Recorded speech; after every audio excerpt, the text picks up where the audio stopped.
Hello and welcome to another Frenchman Learns About Japan reaction stream, and specifically the celebrity subcategory, where we learn so far mostly about like otaku related celebrities, from idols to seiyuu and people like that, but we're almost catched up to most of this from the channel Neon John, and after that I think I'll try to do streams with a lot more variety in terms of like the type of people we cover, and maybe deeper videos, because as much as I like Neon John, they are very you know, overview of someone, right?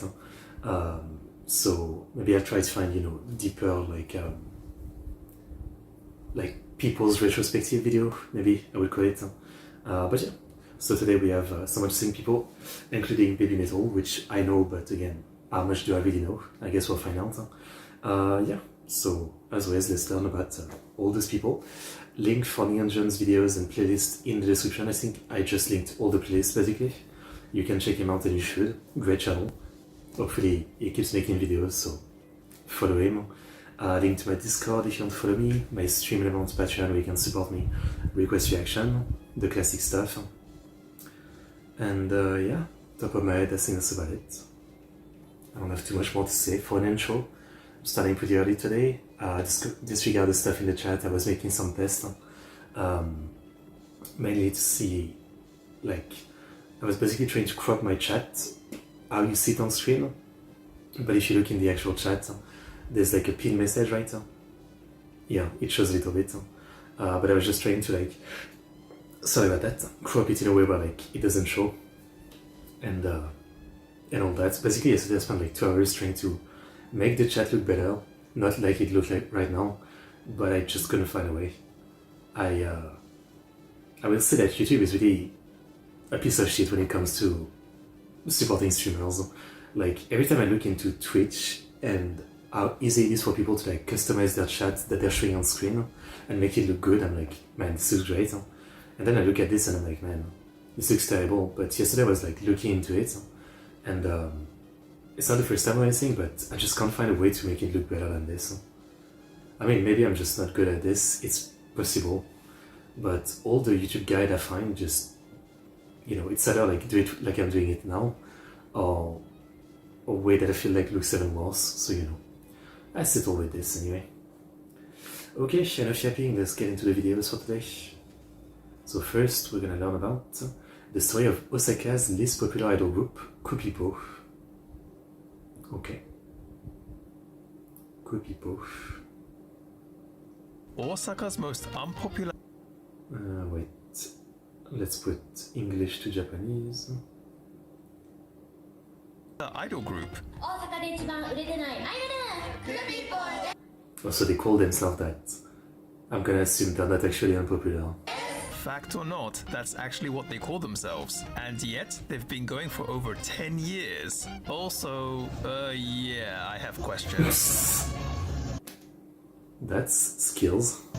Prepare yourselves for an idol group with a difference. Perhaps the understatement of the year. In this episode of Otaku Files, we take a look at Kupipo. Most of us outside of Japan may not be aware of some of the more interesting personalities within the Japanese otaku landscape. So I thought I'd do a little video series and try to shed some light on these individuals. This is Otaku Files.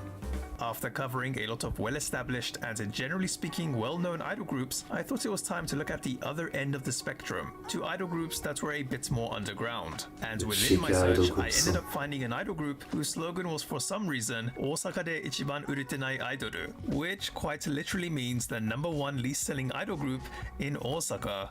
Might not want to use that in a marketing campaign. I mean, I could say it if, you know, like early on they were doing bad and they had another name or something, and eventually they called themselves that. I guess it's fair enough. But upon further inspection, it turns out these supposedly unpopular idols had a story that was certainly worth telling. Meet Kupipo. Oh, they've got a screamer, let's go. A rather unique underground idol group. Yeah. Kupipo was the brainchild of their producer, Maki-chan. Maki-chan is a quote-unquote 11-year-old idol that wants to be a cute girl. Or at least that's what Maki-chan used to say, but we'll get more into that a bit later. Kupipor's music is quite diverse, mixing the typical idol sound with rap, rock, and even throwing in some death growls. In fact, their music is highly praised, despite their supposed reputation, and they go all out at their shows. Apparently, some of the members even get the quote-unquote giant swing. Looks fun. I want to be giant swing. Kupipo has gone through some tough times and had its fair share of member changes. Now, one could say this is attributed to Maki-chan, something Maki-chan has also spoken about. Cavalier.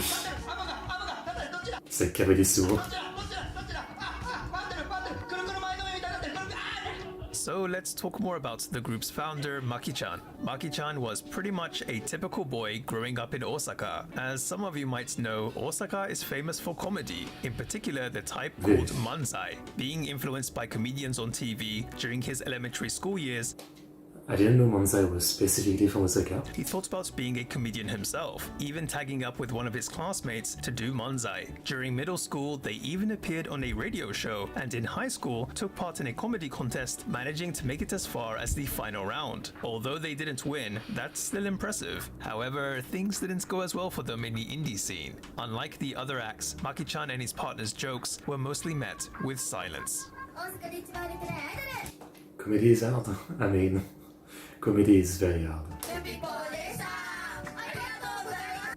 It reminds me,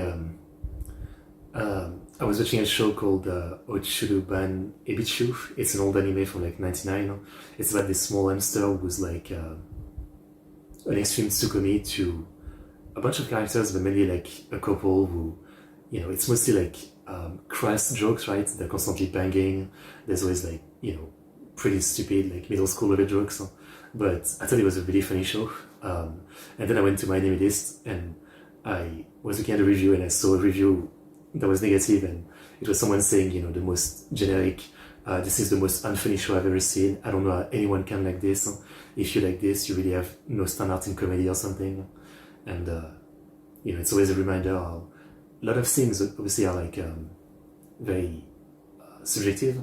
You know, it's like really based on personal preference, but comedy is one of the most, right? I mean, you know, whether a joke makes you laugh or not is so completely based on so many personal things, right?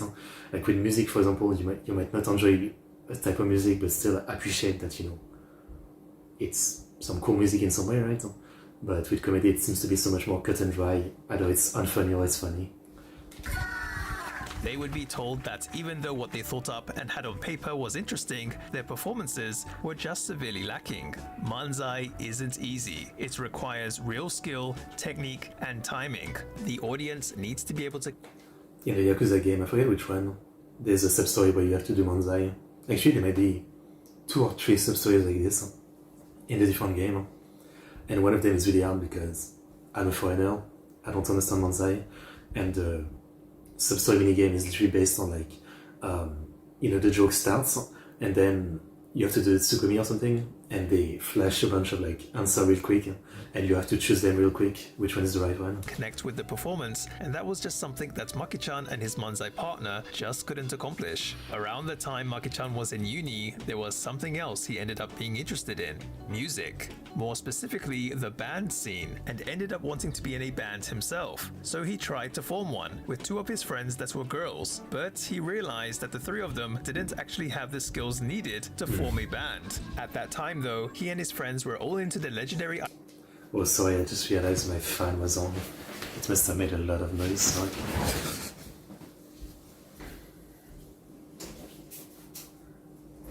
Give me a second.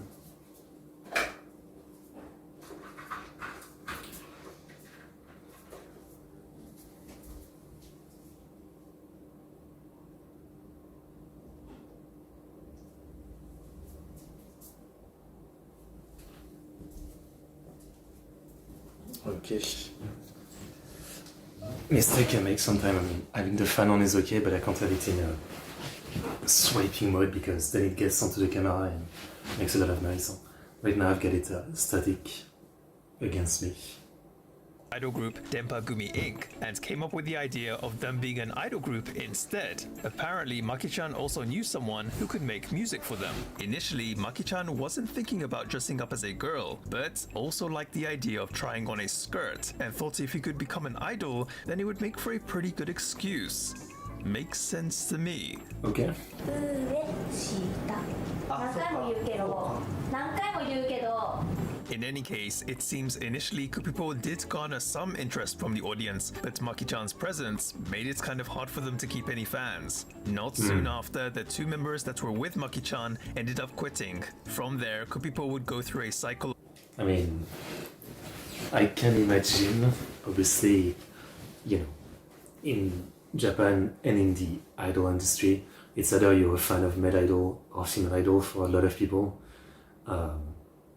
So, you know, having like a mixed group probably like doesn't really work. Is there even any like mixed idol group that has ever been popular? Obviously there's bands and stuff like that, but it's not the same.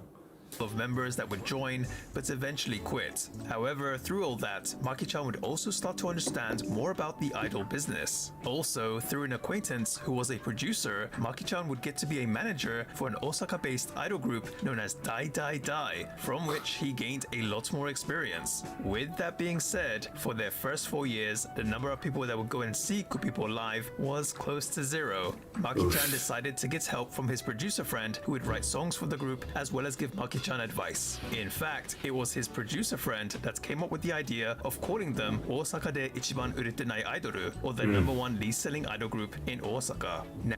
I guess it's a good name too in a way, like it makes you want to root for them. Now, according to Maki-chan, the reason why Kupipo wasn't doing so well was that Maki-chan's presence was just too strong within the group. That Maki-chan was the one leading Kupipo, to which some were not as comfortable with. So Maki-chan decided to essentially take more of a backseat approach and make it so that there was more focus on the other members. For example, not singing as much anymore, and being made out to be more of a joke character and purposefully subjected to all kinds of comical abuse. I guess the experience in comedy really came in handy. The trembles. A big turning point for the group, though, was in fact the pandemic. Kupipo were known for doing wacky things during their performances, for example swinging people around or getting the audience members to throw balls at Maki-chan. Due to the pandemic though, they had to hold back on the antics, but this actually proved to be a blessing in disguise, as it meant that the audience needed to focus on Kupipo's music, which as many would come to realize was actually quite good.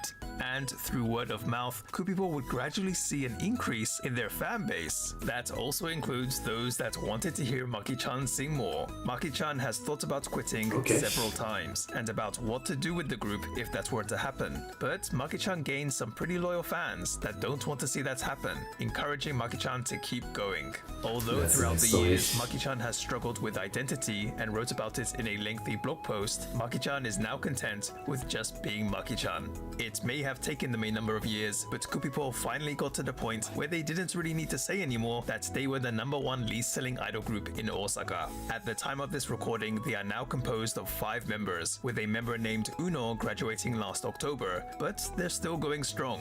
Being a proper producer now, for Maki-chan, the idol world is a safe haven for those that feel outcast from society. Being an idol can help bring out qualities in a person that they never knew they had, and Maki-chan turned out to be pretty good at helping aspiring idols find those qualities. As always, links in the description. Awesome story. That's pretty great. Huh? Okay, I like it. Very awesome story. Maybe I should check them out if the music is that good. Huh? Maybe not right now with my 2 copyright strike. I should wait to test anything like that, but very awesome. Very awesome. That was nice. Huh? That was nice. That's the kind of group I want to learn about. Huh? Okay, next we've got Japanese rival idol obsessed with gunpla. Shinonome Umi.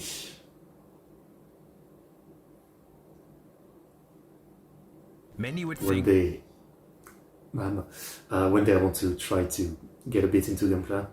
I mean, At least build one Gundam. That this Grabia Aidoru has the body of a goddess, but it turns out she's actually the goddess of Gampura. Not only that, there's a lot more to this Gampura-loving otaku. I mean, is it really that weird? It's like, sure she does gravure, but you know, it's not a whole life, right? Like, it's like an AV actress. I mean, I'm sure she does other things outside of her job. Than you might have thought. She threw it all away in the pursuit of happiness. A story of a true otaku. In this episode of Taco Files, we take a look at Shinonome Umi. Most of us outside of this is Otaku Files. Grabia idolus are, as their name suggests, idols, but not typically of the dancing and singing variety that I often cover on my channel. They are essentially pin-up models, capitalizing on their particular assets so that they can appear in predominantly male-orientated magazines. This practice of doing photo shoots in bikinis, etc. is also something you'll find other types of idols doing too, but for Grabia idolus, this would be the main way that they would earn their living. And again, as I always say, even most seiyuu end up doing it. Now, in this modern era where everyone has some kind of social media account and maybe even a YouTube channel, we get plenty of chances to actually get to know more about these Grabia idolus beyond their bodies. And in this video, we're going to talk about Yamada. Nice. Nice. A particular Grabia idoru who, if anything, became more well known for her otaku side. Meet cool. Shinonome Umi. Besides being a Grabia idoru, she's One day I have the project of trying to watch every Gojira movie. I think there's like 50 at least. It's a lot, but one day I want to do it. I think I've seen 3 or 4 of the Japanese one and 4 or 5 of the Western one. also an actress, YouTuber, and really into plastic model kits. More specifically, Gampura. Gampura, short for Gundam no Pura Moderu, are, as the name would imply, plastic model Actually, I would not build a Gundam, I would build a Zaku. I think a lot of Zaku are cool. kits based on the Gundam franchise. They're also really popular, and that includes in other parts of Asia too. Now, besides all that, Umi turns out to be a pretty savvy businesswoman too, and that also connects to why she decided to become a Grabia idoru, something I'll talk about more in just a bit. Umi is from the prefecture of Saitama. As a kid, she mostly liked to do things by herself. Unlike a lot of the other idols that I've covered on this channel, Umi was in fact not bullied in school, but she was Maybe the only one is covered that wasn't bullied. Yeah. was called weird for being a bit of a loner. She loved reading books, starting with mystery and sci-fi while she was in elementary school before getting into more classic literature in high school. Suffice to say, this hobby helped her a lot with her literature studies. In fact, she actually became the top student of her modern Japanese class. She even dreamed about being a Japanese language teacher. But Umi wasn't just a bookworm. In fact, she was very active. In middle school/high school, she was part of the Kyudo club, Kyudo being the Japanese martial art of archery. With her friends, she even made her own club, the Street Performance Club, where they did balloon art. I always wonder, like, you see it in anime sometimes, I wonder, like, how common it is to have an archery club. Or is it only, like, a few schools in Japan? Yeah. It's cool, though. I mean, it's pretty cool.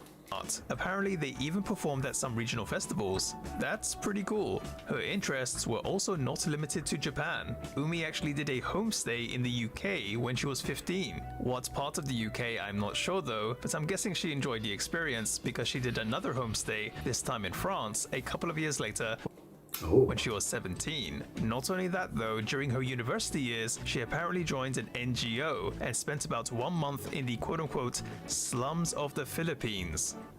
I have questions. During middle school, there was something else that Umi got I don't know what an NGO is.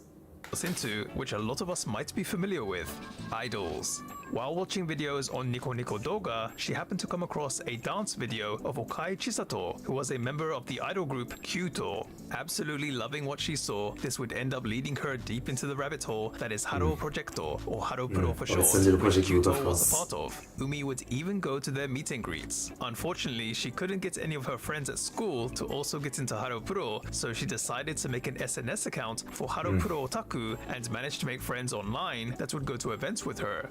戦利品紹介ゴッドハンドさんの Eventually, Umi would get to know other idols outside of Haropuro too, making her a full-blown idol otaku. Now in middle school, Umi would find out and start getting interested in something else that was also related to the idol world: gravia.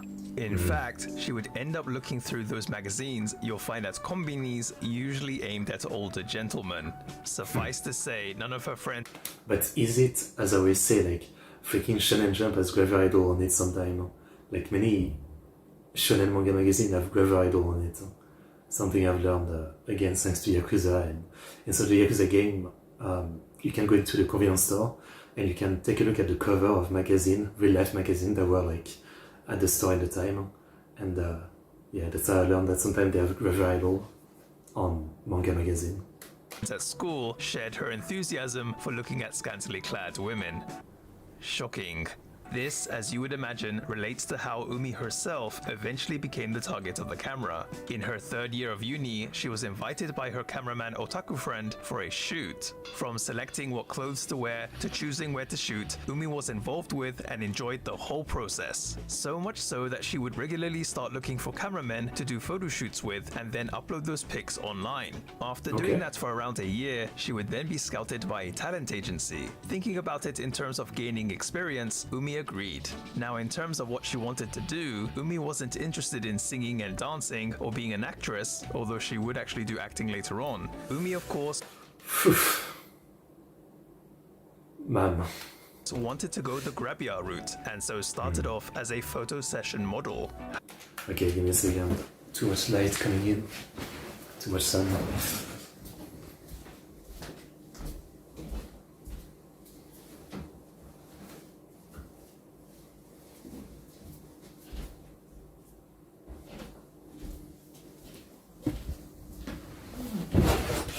Appreciating grabia and doing it yourself are completely different things, but she thought she could make it. I mean, you could do gravure in your room if you wanted. You just get into a bikini and use a mirror or something. I mean, does it count as gravure? I guess gravure has to be professional, maybe.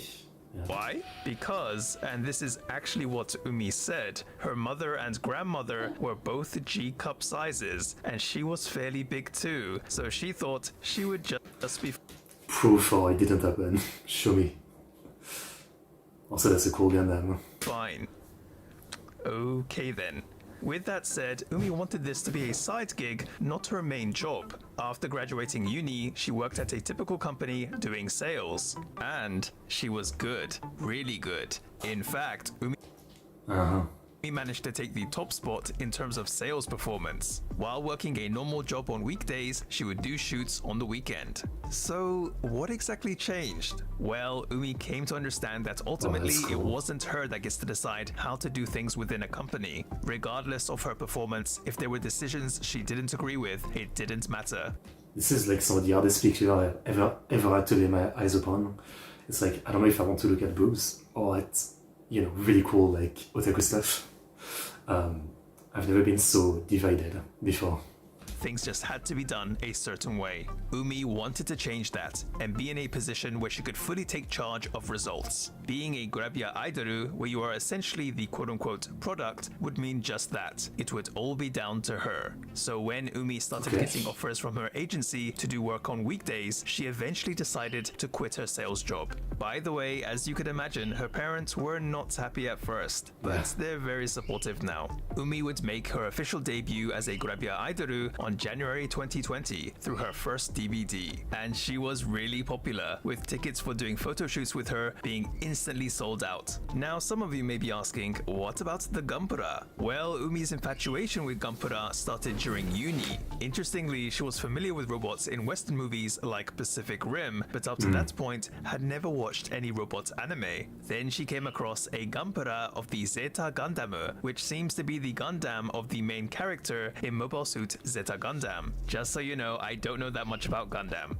Yeah, and no one really talks about Camille anyway. Mr. Main character. I don't know actually, maybe people like Camille, but I didn't like Camille very much. Anyway, falling in love with the kit, this is essentially what would start her Gunpla journey. Umi would even start checking out different modelers online and was shocked to discover that some modelers were coloring the robots in a completely different way or doing things like adding more detail. Coming to understand that the world of Gunpla was a lot more freer than she imagined, Umi decided to quickly go and buy all the different tools available for assembling Gunpla, and also all the different books about them that were available. Now at first when she was I'm sure it's a very expensive hobby, so maybe I should never try to get into it. I don't know if it's as bad as Warhammer, but yeah. Like, I see the appeal. Like, the appeal is there for me, but, you know, the appeal isn't there as far as money goes. doing Grabia, Umi hadn't revealed that side of her. This would change when she started talking about Gunpla with some of the male staff that were involved in the Grabia shoots. And when Umi showed pictures of the Gunpla she had assembled, someone told her she must show this to her fans. However, Umi was actually quite reluctant to do so. She was worried it would be taken negatively, for example, being taken as some sort of publicity stunt. That actually links as to why Umi started streaming and uploading videos of her assembling Gunpla. She wanted to prove that her love for Gunpla wasn't fake, that she was a serious fan. Whether it was because of that or not, Umi's videos did well. I mean extremely well. A lot of her videos would gain more than 1 million views. Oh, and if you didn't know, Umi edits them all by herself. There was nothing random about Umi's success. Of course, visually speaking, she's really attractive, but she's proved to be pretty damn smart. I mean, it's obviously this subgenre of YouTube that we've seen where like very good-looking woman doesn't seem to, you know, find success for like their talent without emphasizing the beauty thing, right? Like the biggest example I always think about is some of those piano channel that used to be just focusing on the piano, but for example, like Pan Piano is a big example, right? She started doing like very lewd cosplay alongside absolutely incredible piano playing, and suddenly, yeah, she became pretty massive. And I think there's a lot of channels that do similar kind of thing, you know, like guitar cover channel or bass playing channel that, you know, emphasize how good looking the lady is, but also, you know, there's no doubt that the skill they're showcasing is incredible. Some people might say it's kind of sad that they have to sell themselves like that to get any attention for their actual incredible skill. You know, I think there's an argument there. Personally, I don't mind it, right? I mean, if I go to like a bass channel and I can both enjoy like incredible bass music and also like a very good looking cosplay from a very good looking lady, I mean, I'm not complaining, right? I can appreciate both sides, you know, and I think looking good is also like a talent in some way. So yeah, I understand the appeal. I'm sure she's not just skilled at sales, but marketing too. She managed to turn what she's passionate about into a full-time job, and honestly, I'm nothing but impressed. Anyway, that's gonna do it for this video, guys. Wait, so does she still do gravure or does she do only like Gunpla content now? That's the question. But yeah, very nice. Very nice. Yeah, all I can say. One day again, I'd like to try Gunpla a little bit, but also I'm just afraid of getting into it, and, you know, yeah, I don't want my money to be consumed endlessly. Anyway, this video looks interesting. I'm just gonna add it to a playlist. Save to playlist. Japan React. Okay, well, she seems interesting. I mean, if I ever get into Gunpla, maybe I'll watch her video. Yeah. The other attractive lady doing Gunpla I've seen is Kason. Seen her do that a bit, you know. Next, we have the Idolmaster voice actress that was purposefully ignored in AKB48, Sato Amina. I don't know her top of my head. Maybe she's from like later Idolmaster, not Namoko Pro.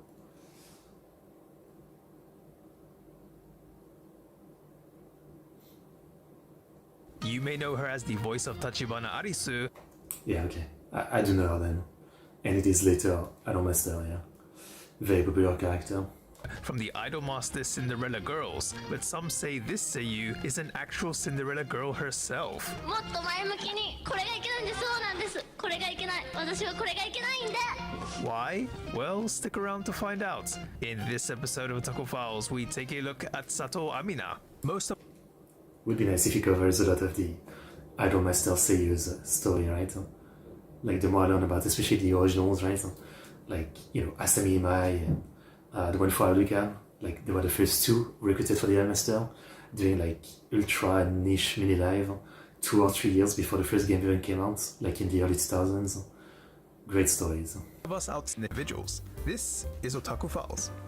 Yes, once again we're going back to AKB48, an idol group whose members have become somewhat popular on my channel. Although our AKB journey may soon be coming to an end, there was one former member's story that I apparently Will it come to an end?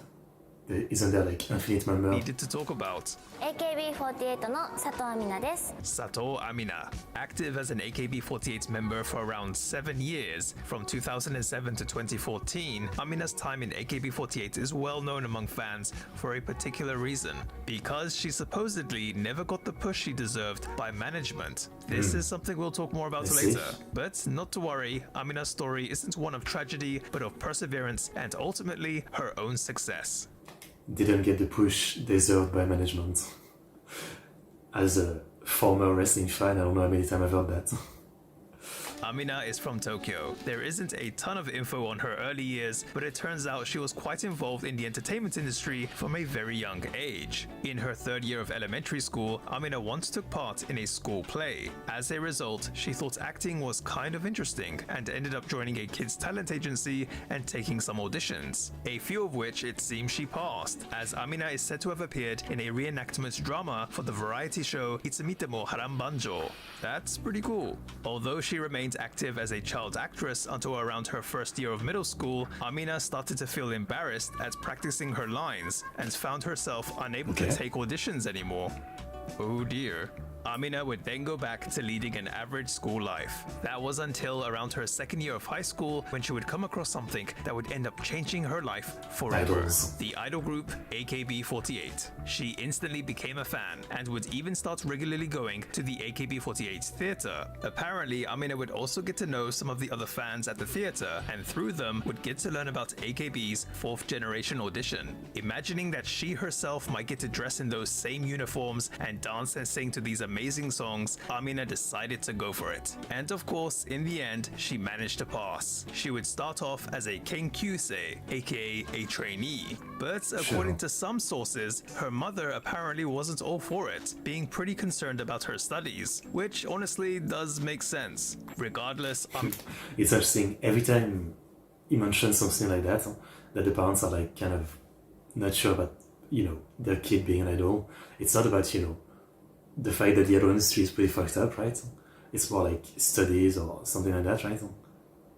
I mean, yeah. Amina already decided that she was going to be a member of her favorite idol group, and nothing was going to stop her. She would make her stage debut in July of 2007. However, once she entered AKB48, Amina really didn't have much time for school, with all the lessons she needed to take and needing to show up for performances. So she would end up transferring to a correspondence high school. Apparently, she even paid her own school fees by taking up a part-time job. When on earth did she have time for sleep? After around a year as a That's always what I'm kenkyusei, thinking, Amina yeah. would become a full-fledged member, joining Team A. However, it seems there were some fans who weren't actually happy with her joining. Why? Because of the fact that she was a fan herself. In fact, Amina says there was a lot of negativity in regards to her joining in places like the anonymous messaging forum 2chan. I mean, 2chan is the equivalent of 4chan, right, in a way, so when are they negative about something? Is that uncommon? I feel like in a lot of the story we've heard of, you know, people joining idol stuff because they are fan, you know, makes sense. This It's not obviously crazy. sounds pretty weird now, but my guess is at that time, a fan, aka otaku, becoming a member somehow seemed to ruin the quote-unquote purity of the group, or whatever. Amina joined when AKB were still kind of small, which might be why some fans exhibited gatekeeping behavior. Not 48 In any yet. case, thankfully that's no longer a thing. 頑張りたいと思います先は長いけど頑張ります And despite all that, Obviously, like, it's such a stupid take, right? Because I think it's even better when it's a fan joining. I'm not saying, like, sometimes someone being scattered, which isn't into something, can end up being great, right? In VTuber, we've had some pretty great people like that who, again, like, don't really know much of the history of VTubers and aren't really fan, but they've been great VTubers themselves. I feel like it would be the same with Idol.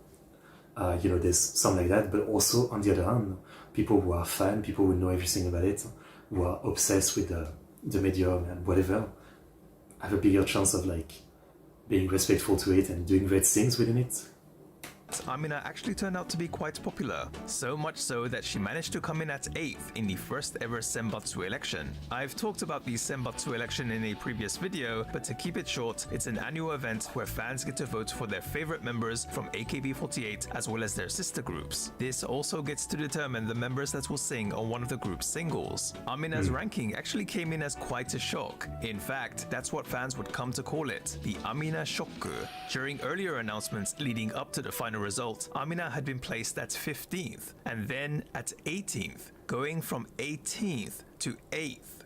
That's nice. Pretty wild. For a member who didn't get as much exposure outside of the theater to get a higher ranking than even Kashiwagi Yuki, who I have covered in a previous video, was something no one expected. This was it for her, right? Her time to shine. At least that's what you might think anyway. Amina was selected for the single Iwake Maybe, but within the music video, fans noticed that she was hardly shown at all, that even members that ranked lower than her got more time on screen than she did. If you were one of the fans that voted for her and pushed her to 8th place, this probably didn't make you very happy. Unfortunately though, the overall theme of Amina's career in AKB48 would be pretty much this. Almost no exposure, relatively strong fan support, but no push to be anything else than a member on the sidelines. Although we would see Amina again within the rankings of the Senbatsu election, she would never get as high as 8th again. She would get selected a couple of more times to sing on the A side of singles, but as you could guess, her treatment didn't differ that much from the time of Iwake Maybe. Fans have speculated as to the reason why Amina was treated this way despite her support, that perhaps it had to do with the perception that she wasn't really motivated enough and that it showed in other areas, that she had fulfilled her goal of being an AKB48 member and showed no other particular ambitions within the group. Now apparently in her old blog, Amina wrote that she was the type to feel down pretty easily, and that was something that would always show up within her attitude or face, which caused her fans to always worry about her. Unfortunately, this blog no longer exists, so I can't confirm if she really wrote this, but if true, it might be connected as to why management decided not to promote her as much. I have no clue. Regardless, I don't think motivation was ever the problem. I mean, she was in the group for over 6 years. So, as we all know, Amina would end up graduating from AKB48, saying that she wanted to go the voice actress aka Seiyu route. Like I mentioned before, being in AKB48 was her dream. So what exactly brought this on? Well, first of all, Amina actually started voice acting while still in AKB48. Back in 2009, she voiced a character named Pyoko in the anime adaptation of Usaru-san. She wouldn't get a ton of voice acting gigs, and most of them wouldn't be major roles, but in 2012 she would get chosen to voice one of the main characters. That's right. I have seen that anime, the AKB anime. It is one weird-ass anime, I'll tell you that much. I mean, I do actually kind of recommend it. It's basically like AKB are like this kind of chosen group by some kind of god deity who travel the galaxy and the universe, putting on like guerrilla life on different planets, because the government of the world or something of the universe has like banned entertainment and music, so that people are like endlessly slaving away at whatever job the government want them to do.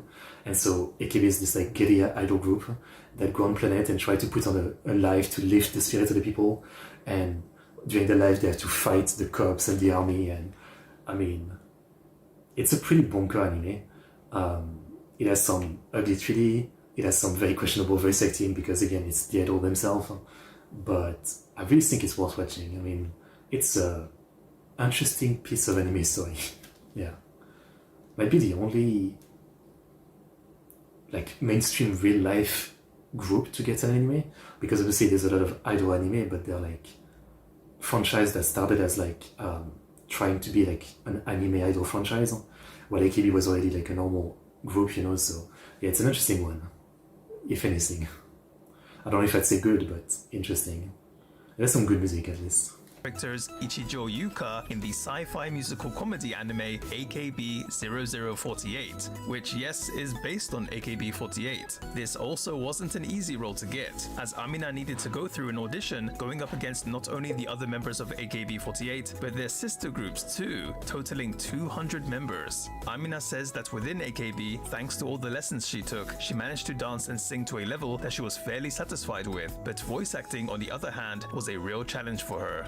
After spending so many years in AKB48, she did feel like her dream had been fulfilled. However, Amina came to understand she wasn't completely comfortable being in the group, so she started looking for a new dream. Knowing herself, Amina came to the conclusion that her life would probably be more fun if she aimed for something challenging, and that was of course voice acting. And challenging it certainly was, and in ways that Amina probably never expected. I mean, if the idol industry is competitive, I feel like the seiyuu industry is like even more, like couple times more, no?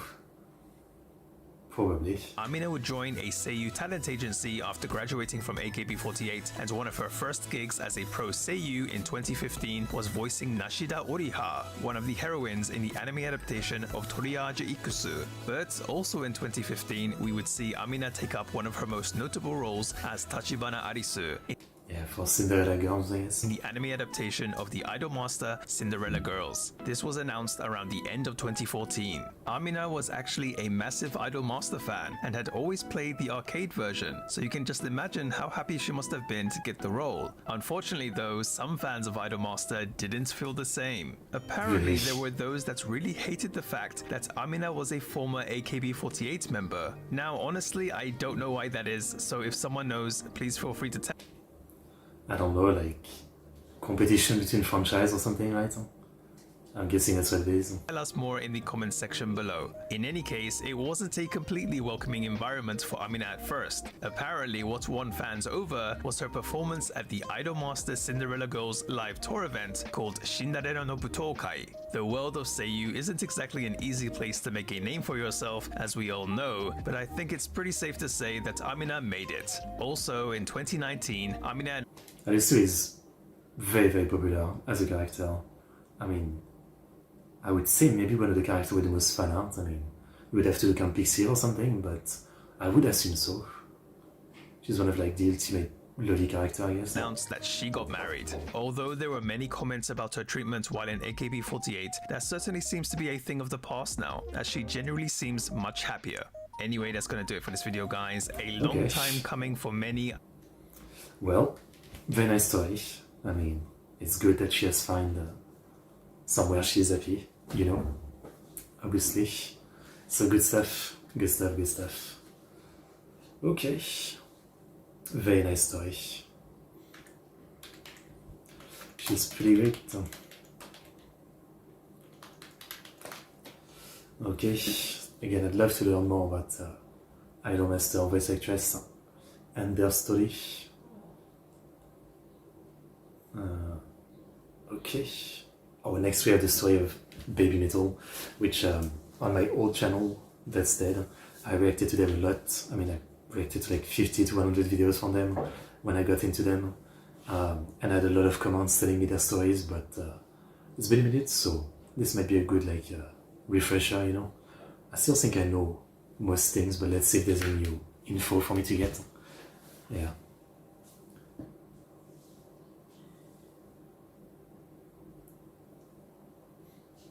Whether you're into metal or not, you've no doubt heard their name. Through the power of the Fox God, these girls were chosen to save metal. But in the beginning, there were some that felt the complete opposite. I mean, still to this day, I first discovered them maybe 2012, 13, 14, whenever they had like one of their first big songs. It was maybe Give Me Chocolate, maybe. And at the time I was like 16, still edgy, super into metal. And while I was already into anime and some cute stuff, I was quickly joining the mindset of that I saw from a lot of other people that this is not metal, putting idol into metal is trash, this is bullshit and all that. Not that I was like actively an hater, right? I mean, I checked out the song, I saw the backlash and I just moved on. I was never really one to waste time hating actively on stuff.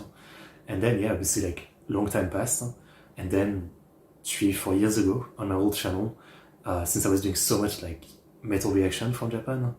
Babymetal seemed like something I should give a try to again, and I did. And yeah, I mean, they're a lot of fun.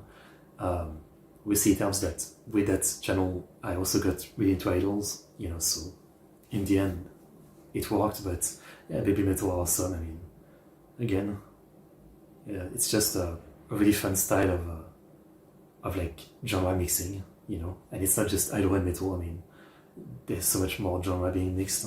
From starting off as a simple subgroup to sharing the stage with the likes of Slayer and Judas Priest. In this episode of Taco Files, we take a look at Babymetal. On these individuals. This is Otaku Files. スーメタルです。ユーメタルです。モアメタルです。私たちベビーメタルです。 Having been somewhat of a metalhead myself now for a number of years, I honestly don't know another band or group that has shaken up the metal scene like Babymetal. Cited as being the pioneers of the kawaii. It's kind of true. I mean, at least in recent time, for sure.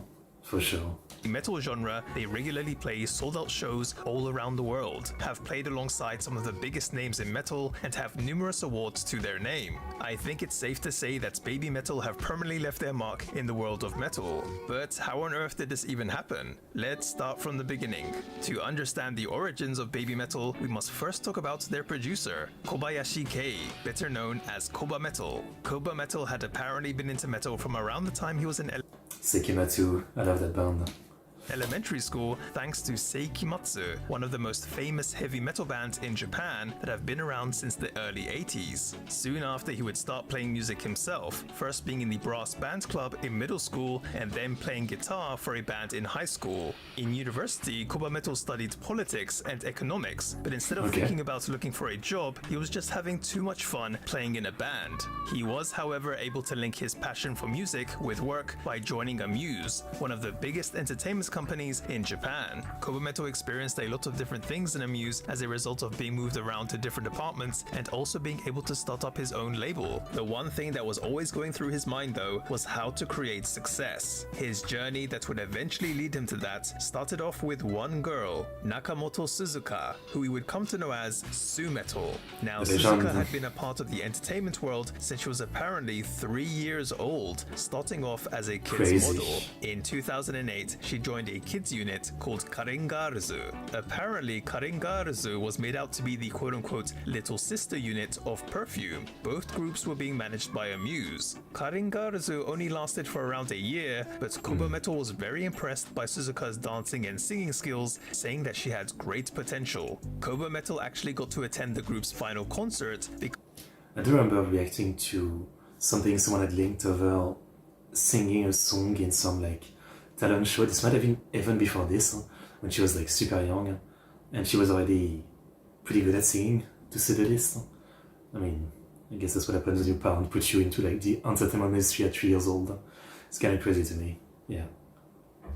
Kind of crazy. Because the group he was placed in charge of at that time, Minipati, were also scheduled to perform there. After seeing Suzuka's performance at the final concert, he decided to start plans to make a new group. Interestingly, future Babymetal member Mizuno Yui was also said to have seen that concert because she was actually a fan of Karengaruzu. She was also under contract with Amuse. Kobametal was very conscious of how unique the Japanese music market was, that when there's a new movement, a wave of artists tend to follow suit. When he first started working at Amuse, he was involved with the band Shamshado, who had pivoted their look towards Visual K, which he believed helped market them. While thinking about what direction this new unit should take, at a time where the idol scene was fiercely competitive, the Visual K boom popped up in Kobametal's mind, leading him to the idea of a metal band that were posing as an idol group. Of course, Kobametal being a huge metalhead also played a huge part in this, but just how Perfume managed to fuse the genre of techno with the idol world, he did believe this idea held a lot of promise, that this group could become the dark heroines of the idol world. Kobametal also wanted members that were a contrast to Suzuka's unique presence, so he chose the angel-like members Mizuno Yui and Kikuchi Moa, aka Yui Metal and Moa Metal. Along with placing a lot of focus on performance and song quality, this all eventually led to what would become Babymetal. Now, originally, Babymetal, debuting in 2010, were made out to be a subgroup of Sakura Sakura Gakuin. Sakura Gakuin, literally meaning Cherry Blossom Academy, was an idol group with, as the name would imply, a very school-like theme. Babymetal were a part of the quote-unquote after-school club called Ju Onbu, which we can translate as the Heavy Music Club. Very fitting. FYI, Sakura Gakuin would end up closing its doors in August 2021. 今日はとりあえず楽しんで Long van. 元気に行きたいです Now, as you might have guessed, the members of Babymetal weren't exactly familiar with the world of metal at first, but Kobametal says he never forced them to listen to any metal or make them learn about metal history. He did, however, tell them about the horn's hand gesture, and apparently through just playing, the girls turned it into what would be their well-known kitsune sign, aka fox sign. Kobametal just thought it was interesting, so he made it a part of Babymetal's branding. Sometimes the best things just happen organically, I guess. Right. Like I mentioned, Babymetal were a part of Sakura Gakuin, which would actually influence their first song, Doki Doki Morning. As most of you know, although Doki Doki Morning has those strong metal elements that Babymetal would become known for, it actually has a real catchy and almost poppy kind of vibe. Kobametal explains that this was done on purpose, since the song would be debuting at a Sakura Gakuin concert. Sakura Gakuin fans being, well, idol fans. Idol fans. I know, shocking. And probably because of that, initial reactions to Babymetal and Doki Doki Morning were supposedly a bit lukewarm. But of course, the real effect of Doki Doki Morning would... It's probably like this thing of, you have to pick a lane, fully idol, fully metal, but early on trying to like please both sides is not gonna really work. Didn't be felt until the release of the music video on YouTube.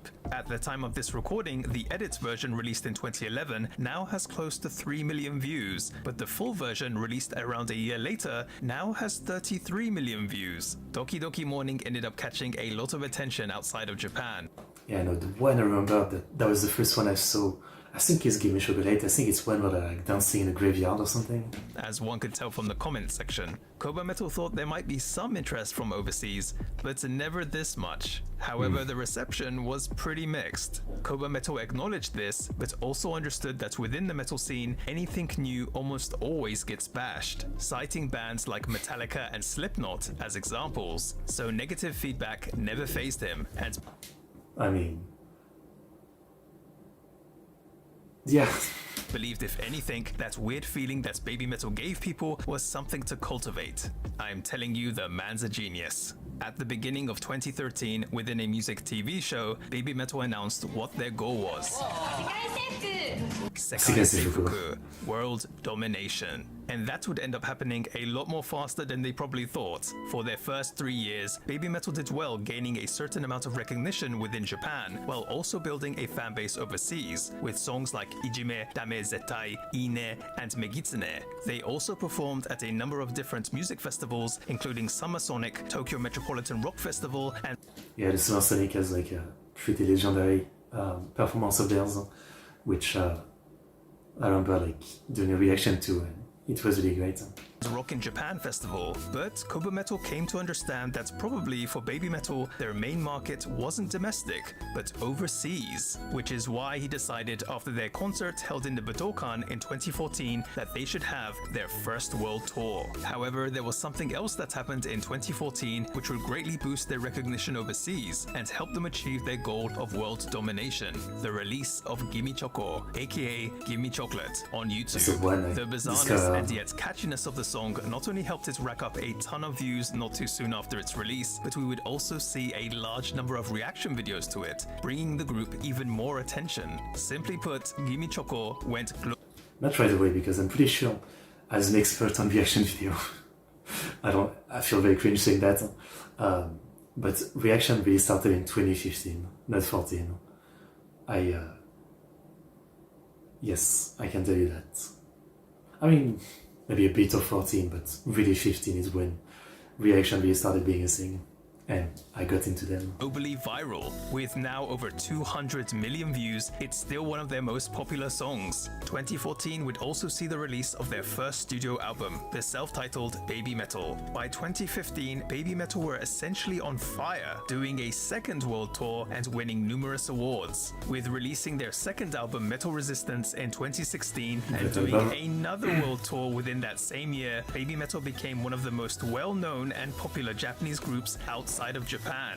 But Babymetal did have some pretty rough times. One was the tragic loss of Kogami, or Fujioka Mikio, in 2018, who was a part of Babymetal's backing band Kamibando. He fell from an observation deck and unfortunately ended up passing away from the injuries he sustained. Another blow to Babymetal was, of course, the departure of Yui Metal. Yui Metal started being absent from Babymetal shows from the end of 2017 due to health reasons, before officially leaving the group the following year in October. Within her last statement, she spoke about health reasons and a desire to pursue her own dream, but in September 2025, on their official website, Amuse would announce the ending of her contract with them and her leaving the entertainment industry completely. Which again, not surprising. I mean, we saw how young those girls were when they were into all this. I mean, it's not surprising. For years, fans have speculated about Yui Metal and the way she left, with many finding it hard to accept. Personally speaking, I don't think it might be that hard to understand. Yeah. I mean, she started off in a small idol group in Japan when she was like 11 years old and ended up doing multiple world tours. I'm sure there are many that wouldn't be comfortable with that. In any case, from 2023, Babymetal gained a new member, Okazaki Momoko. Again, I like Yui, but amazing replacement. I mean, she is freaking awesome. Yeah. Or Momometal. Momoko was originally a part of the Avengers, a support unit that helped out Suzuka and Boa after Yui had left. Although it must not have been easy to fill Yui's shoes, many of the fanbase seem to have openly accepted Momoko as a member, but Because she's actually filling her shoes, right? She's very different in her own way. Yeah. you can let me know your thoughts and opinions in the comment section below, along with any suggestions for future videos. Babymetal are stronger than ever, and are scheduled. The thing though is, I would say, like, Babymetal didn't really start a boom, right? I mean, except if I've missed it, but, you know, this specific style of having a backing band and an idol group in a metal kind of thing hasn't really been, like, replicated much. There's, you know, like a few groups, but it hasn't been like a big thing, right? Like the real big boom in the metal scene over the last 10 years has been the all-girl band, which is different from Babymetal because they're not a girl band, right? They don't play the instrument themselves. So it's interesting. In the end, it's still very much like insanely unique, because I guess it's just not that easy to make to have an idol group plus a backing band as like a music project. So yeah, they're still very unique. Which is awesome. To do another world tour in 2026. Anyway, that's gonna do it for this video, guys. Yeah, I mean, what can I say? Big fan, except for how much, you know, reacting to them gets you blocked. But otherwise, big fan, yeah. Just awesome music. I mean, again, you know, when I was young, like, I'm not surprised that I was, you know, easily swept by the common sentiment, right? I think I could have been into them from back then, but back then, again, you know, I was more into hardcore metal and seeing, you know, so much people saying like, this isn't metal, this is bullshit, and this is disrespecting to what metal is about, right? Bringing in the commercial side of idol stuff into it. You know, I joined into that rhetoric pretty fast. But you know, these days, thankfully, I'm not stupid anymore as far as like being able to enjoy many sides of music, so that's a good thing. Yeah. Anyway, quick break. I really need to go to the bathroom. Give me 5 minutes. I will be back.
Okay, sorry for the wait.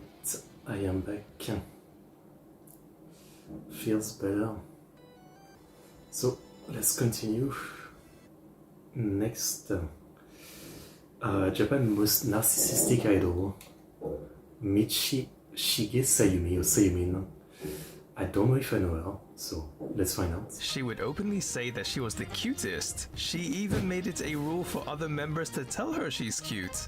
Seriously, she was known as one of the most narcissistic idols there ever was, and was once even voted as one of the most hated women by other women. But is there actually more to her story than that? Let's find out. In this episode of Otaku Files, we talk about the very cute Shige Sayumi. Light on these individuals. This is Otaku Files. Beauty. Let's be honest, we all know idols are cute. In fact, that's typically what one of their main selling points would be. Now, within Japanese society, showing humility is considered basic good manners. On the other hand, perceived arrogance would be actively punished. Just to emphasize, we're talking within the Japanese cultural context. So unless it's obviously some kind of joke, I doubt you'll come across many idols that would openly say that out of everyone that they were the cutest. Well, in this video, we're going to talk about one of those idols. Meet Shige Sayumi, former member of Morning Musume, one of Japan's most well-known idol groups. Sayumi, or Sayumin as she's affectionately called, was a part of Morning Musume's 6th generation. From what I understand of Morning Musume though, like, it's not as tight as, you know, your more classic idol group. Like Morning Musume, if you've ever seen some of their songs, they can be very comedic, like almost dirty in some way. So it's maybe not a group that's as like tight on doing things the classic way. And became well known, among other things, for her narcissistic comments and for roasting people on TV shows. Wow. This includes her senpais and even celebrities not even associated with the idol world. She definitely didn't pull any punches. And no, this wasn't exactly viewed as acceptable behavior, especially for a mainstream idol. As a result, many people didn't really like her, and Sayumin would often find herself being in polls for being the most disliked, most annoying, or even the most hated celebrity. Now, hearing all this, you might assume that she was trying to destroy her own career or something. And I mean, no, but see, the point is to stand out, right? It's a fun character, you know, and I like it, you know. Maybe even ended up damaging the reputation of Morning Musume. But in actuality, Sayumin cared a lot about Morning Musume, and in fact, that's exactly why she behaved this way. We'll talk more about that a bit later. Sayumin is from the city of Ube, which is located in the prefecture of Yamaguchi. Although she has a reputation of being a narcissist, she was apparently a very quiet and reserved kid. Sayumin was more of a loner type and said she didn't have any friends in elementary school and that all she needed was her family and bugs. Yep, bugs. She says her playmate was either her sister or a bug. I'm sure the bug didn't have much choice. Oh, and apparently she really liked doing arithmetics. Like I mentioned, Sayumin had siblings, and being the youngest, she would often do what they did. And this is actually how she started getting into music, including Morning Musume. Her sister was actually a fan of them, and together with Sayumin would repeatedly watch their music videos and listen to their albums, dancing and singing along. Sayumin also became a fan of Asayan, the talent search reality show, which also showed member auditions for Morning Musume. She explains at some point she became a bigger fan of Morning Musume than even her sister, and naturally started to think about joining Morning Musume herself. But she didn't really believe it was possible. That would change once she entered middle school and made her first human friend, who would encourage her to go for it. One day, her brother informed her that they were holding auditions, and thanks to her friend, she found the courage to go for it. Now, I'm not going to get into the whole audition process, but just know it wasn't exactly easy to get into Morning Musume. Thousands had applied, but in the end, Sayumin, along with Kamei Eri and Tanaka Reina, managed to pass. Although their reaction to the news was famous for being quite flat.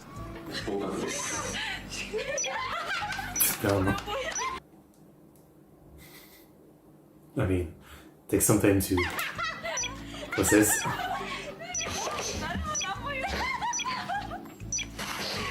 In a later interview, it looks like it's like that meme of it's literally that meme. Kevin, your dog just died. This is literally that meme. Kevin, your dog just died.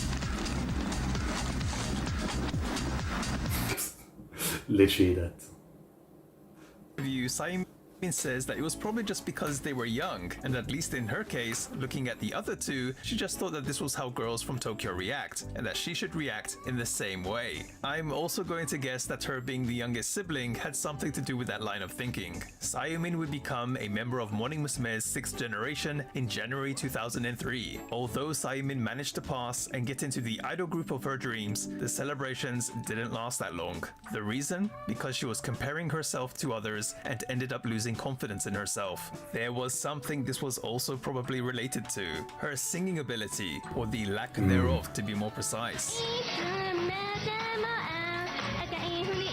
Yep, this was pretty well known, something which Morning Musume's producer Tsunku also acknowledged during the audition, and unfortunately it seems this I mean, it's fine, right? I think part of the point of this audition is not just to find someone who's good at everything, it's someone that they see potential in, and that they're gonna sculpt into someone good, so they don't all come in with like being good at all skills, you know? This is why Sayumi was also not given many solo parts within songs, but she did take singing lessons and put in a lot of effort into singing practice, which was recognized by those around her, including Tsunku. Now, something which Sayumi used to do to try and boost her self-confidence was to find and say something positive about herself while standing in front of a mirror. Anything would do, for example saying that the way she looked from behind was cute. She really believed that cuteness was connected to her feelings. This sort of ritual Sayumi did was something her senpais noticed and thought was kind of interesting. Sayumi wasn't originally saying those kinds of things because she was trying to be funny or interesting, but when she came to understand that's how people were viewing it, she decided to say that stuff more publicly, and especially on TV. It might have ruffled some people's feathers for sure, but creating this narcissistic character that would also say harsh things that you'd never normally hear a mainstream idol say got her something she knew was important in her line of business: attention. Singing might not have been her strong point, but she found something else that she could use. But being in a number of variety shows, Sayumi noticed that she would be asked the same kind of questions by the other guests, like how many members of Morning Musume were there? What kind of activities do you do? Are you busy? Each time she legit couldn't believe they were asking her this. Sayumi joined when she was 13 years old, and around that time everyone knew about Morning Musume. They were talked about so much among her classmates that if you missed one TV show where Morning Musume were the guests, you wouldn't be able to follow anyone's conversation the next day. However, around the time Sayumi was starting to appear in variety shows, she came to discover a painful truth. Morning Musume were no longer Japan's top idol group. From Perfume with their smash hit Polyrhythm in 2007 to AKB48 hitting the top spot. Morning Musume is still around today, but from what I understand and from the dozens of songs I checked out, yeah, I think for the last 15 years at least, you know, they're still popular in some way, but way less than many groups, right? I mean, today I think AKB, Sakurazaka, Nogizaka, Equal Love, Not Equal Love, all those groups are bigger, you know. Even some male one like, you know, G1 and you know, Be First and all that. With River in 2009, the idol scene entered what would come to be known as the Idoru Sengoku Jidai, or the Idol Warring States period. Although Morning Musume were arguably at their peak musically and in terms of their choreo, their platinum era, as it's called, from 2007 to 2010, saw a strong decline in their popularity as those outside of their loyal fan base stopped paying attention to them. The public were seemingly no longer interested in idols that were distant perfect icons, as the headlines would be dominated by groups like the quote-unquote idols you could meet, AKB48. This must not have been... I learned how big AKB was from a recent video. There was this thing like the most popular and the most single-sold song of every year in Japan, and I think AKB from like the late 2000 to the late 2010s, they had almost 10 years of every single year the number one song was from them.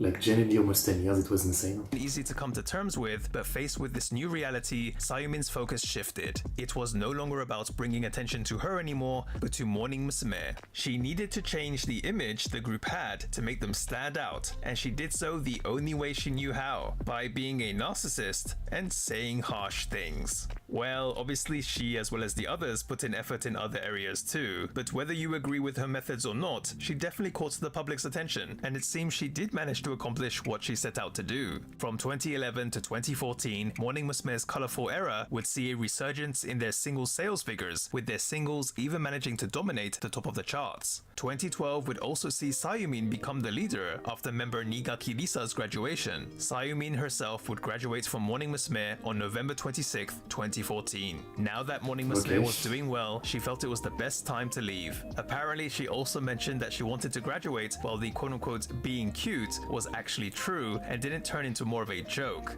Not that would Girl, you're probably gonna be looking cute until your 50s or something. never happen, of course. Sayumin's career did extend beyond Morning Musume. After a hiatus, she would return doing her own solo activities in 2017. However, she would retire from showbiz completely in 2025. I wish her all the best in whatever she's doing now. I mean, a pretty great 20-year career. Anyway, that's going to do it for this. Okay. Again, I mean, when I checked out a lot of idol music, I haven't really been the type to follow the individual member yet, right? But if I were to, I feel like personality-wise, I would be more into the one that try to stand out. So acting over the top, like I'm the cutest. I like that. I appreciate that. I think there's some appeal in that. I mean, maybe it's because I'm into anime and, you know, standout characters are interesting to me. But yeah, interesting story. Next, okay, Japan's smelliest idol, Suzuki Mob or Mobupi. Okay, I mean, I'm not into that, but let's learn about it. She's an underground idol who started to smell success because of her butt, and talking about not bathing, she even became the representative of the bath cancellation community. Her name makes her sound like some sort of background character, but she's definitely an idol you're not going to forget. That's for sure. This is going to be interesting. In this episode of Otaku Files, we talk about Suzuki Mobu. Most of us are these individuals. This is Otaku Files. I mean, before anything, I should say that, you know, I am not into smell fetish, but I know people are. And, you know, if it's your thing, all power to you. Like, it's fine. Besides their reputation of being polite and respectful, something else which Japanese people are often associated with is cleanliness. And of course, as many would know, they do have a strong bathing culture. I myself love Japan's onsens, so I am not a baser either. I mean, like, I shower every day, but it's been at least 5 years, probably more than that, since the last time I took a bath. So, yeah, I think it's just not for me. I would like wasting time taking a bath. I like the speediness of a shower, even if it's like 5 minutes, right? it might surprise you to know that there are actually a number of people in Japan who actually hate taking baths. These people are a part of the Furo Kyanseru Kaiwai, or the bath cancellation community, and in this video we're going to be talking about their so-called representative, an underground idol named But again, does it mean that she doesn't shower, or it's just bath? Suzuki Mobu. 今土曜日から水木金土4日入ってないですね。だからこの No clean and fresh idols here, thank you. Believe I mean, I can't act like a saint because after high school I became an ikikomori for a couple of years, and you know, I was never really, at that time I was not really someone who, even when I was a kid, had good hygiene, to say the very least. I had pretty terrible hygiene in many ways, and during that time, when I reached the time where I became an ikikomori, it got really bad, to the point where I was barely human, and it was pretty common for me to not shower or brush my teeth for like a month. So I'm not even making that up. Like, for a couple of years, that's more or less how I was living. And, you know, like, you just get used to your own feels, is the best way I can put it, right? Like, I was so dirty that if I rubbed my arm during summer when they were sweaty, you know, there would be like an insane amount of like this, you know, like gunk basically just rubbing off. It was utter disgustingness. I mean, again, at the time I was like, you know, depressed. I was Ikumori, I was like used to it, and so you just don't even think of how bad it is, right? Like just every day you don't shower, you don't do anything, and all that. But looking back on it now, I feel like it's just pure luck that I didn't get any terrible condition from like the way I was living. Bit or not though, there are actually a surprising number of idols in Japan that actually don't like taking baths. But it's not exactly a good idea for them to talk about that publicly, which obviously makes Suzuki Mobu, or Mobupi as she's also known as, a bit special. Although she does have a particular reason for wanting to brand herself in this way, something we'll get into in just a bit. Mobupi is from Osaka and was exposed to the otaku side of things from a very young age, as her parents ran an anisong cafe in what is known as Osaka's Akihabara, Nipponbashi, while she was in elementary school, her father apparently being a big otaku into Gundam and Tokusatsu. Anison is essentially a genre. It's a catch-all term for anime songs, so an anisong cafe is a place where you can enjoy listening to or even singing anime songs while having a drink. So Mobupi grew up with those anime songs always playing in the background, and during weekends she would be in the office located on the second floor where she would spend the day watching anime. She was practically raised as an otaku, parenting 101. Just to be clear though, her father never actually forced her to watch anime. Mobupi also loved being on the small stage within the cafe and singing anime songs herself. It helps access a completely different part of her. But around that time, at least in Osaka, Mobupi explains that otaku was still viewed as kind of gross, so she apparently didn't have the best time at school and hated going. She also just wasn't the social type. Her mother was pretty understanding though, and once or twice a month would actually allow Mobupi not to go to school. Now this hatred of school also connects to her hatred of taking baths. Her parents would often tell her that because she had school the next day, she needed to take a bath. Because of that, Mobupi would associate the act of taking a bath with needing to go to school.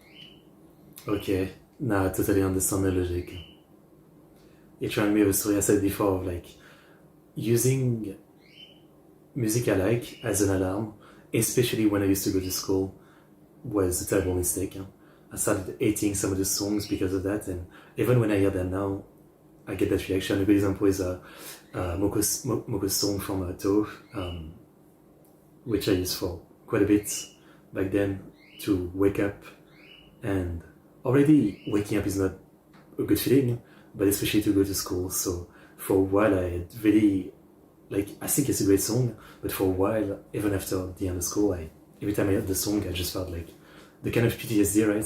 Since I had such a terrible time at school, it was really like brain associating things, Now it's fine, but yeah. I understand. Sometimes the brain works like that. So when she didn't need to go to school or was on school break, she just wouldn't bathe as her parents would still be working. Unfortunately, her parents would change businesses around the time she was in middle school, but Mobupi would still sing anime songs whenever she had the opportunity up until high school, although she would start hiding the fact that she loved anime. Once in uni, she would get back to singing anime songs, and that includes participating in various open tournaments. Now, to keep a long story short, thanks to one of those events, she would be scouted as a starting member for an idol group. One of the co-founders looking to start that group was actually a former comedian named Matsumura Ippei. The idol group would come to be known as Nippon Wachacha. Mobupi wasn't actually interested in becoming an idol though, but to convince her, she was told the direction of the group would be so that their songs would even be used for anime. Well, the group's concept eventually turned into more of a comedy-based idol group, and they never did end up doing any anime songs. It's not bad to say, yeah. I mean, the boss was a former comedian, so yeah. But being an idol really helped Mobupi interact with others and made her feel like she could finally be herself. In regards to her name, Mobu is actually a term for a background or supporting character, and even though she'd say it meant she was a supporting character and the fans are the quote-unquote main characters, the actual reason is because she really liked Mob Psycho 100. Nippon Wachacha's strategy was kind of unique. The members were essentially made to become YouTubers and were each given a MacBook so that they could edit videos. Their There was a valid reason for this though. The group debuted in March 2020, which yes, was around the start of the pandemic. Nippon Wachacha was also originally going to be called Nippon no Wirusu, or the virus of Japan. This would be changed a few months later. However, as many would know, myself included, it's not exactly easy to be successful on YouTube. Regardless of putting out content on almost a daily basis, that sub count would barely pass even 300. What changed for them was actually thanks to a video of a particular concert they did at a beach. It really is at a point where, like, you know, even being a very cute girl isn't enough, right? Like, there's some channel I follow where, you know, I don't watch them just because they're cute, but, you know, the girl is cute, and still, sometimes, like, the channel has been going on for years, and again, just a couple hundred to a couple thousand subs, right? Same with YouTubers. I mean, I watch a lot of small YouTubers, specifically for, like, anime reaction and stuff like that, and some of them are, like, you know, just so entertaining and so much fun, but again, you know, it just feels like they're forever stuck at, like, being a small channel. You know, I'm not going to use myself as an example because, again, I'm not someone, you know, that's very surprising that I'm not very popular, right? I mean, I have so many disabilities, my accent, you know, the fact that I just do reaction stuff and all that, but yeah, it's only getting worse. The video was taken from a low angle.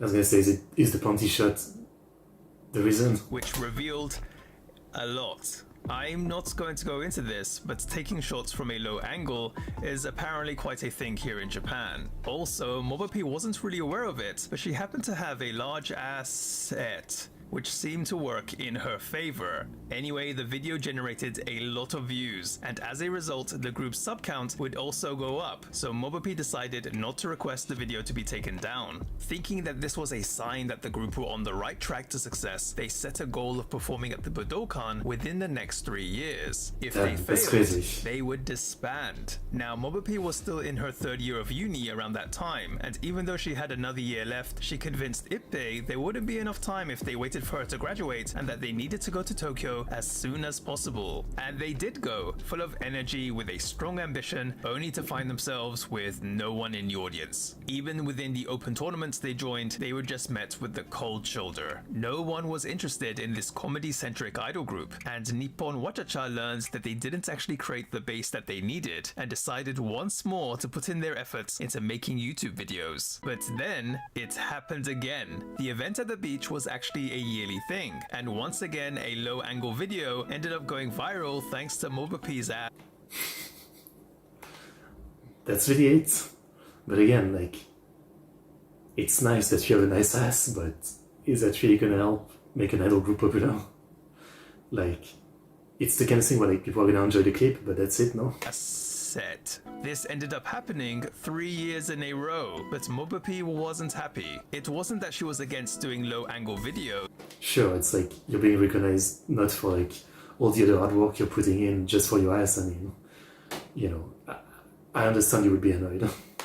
Despite putting all her effort into making videos, she just could never beat her own ass set. The Budokan in 3 years goal, though, would never be accomplished. It was looking pretty bad. Too crazy. The group asked their fans to let them continue for another year, which of course wasn't a problem. But Mobupi had enough of relying on her ass set, and was also aware that if Nippon Wachacha relied too much on sexualized content, that they wouldn't even be allowed to perform at the Budokan in the first place. Really? I wonder. Interesting. Just so you know though, the group would eventually manage to accomplish their goal of performing at the Budokan. Okay.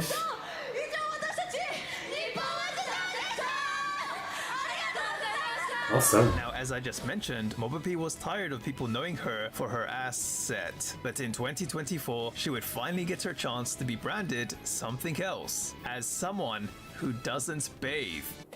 Which is like, are you happy with that? I mean, you know, sometimes you need to embrace whatever gets you popular, right? But between I have a fat ass and I smell really bad, I think I'd pick the first one if I was a girl. Maybe it's just me. Again, except if she purposefully started smelling bad, and so she feels like she earned it, you know. She didn't choose to have a big ass, but she chose to smell bad, so it's of her own doing. So she's proud of it. I don't know.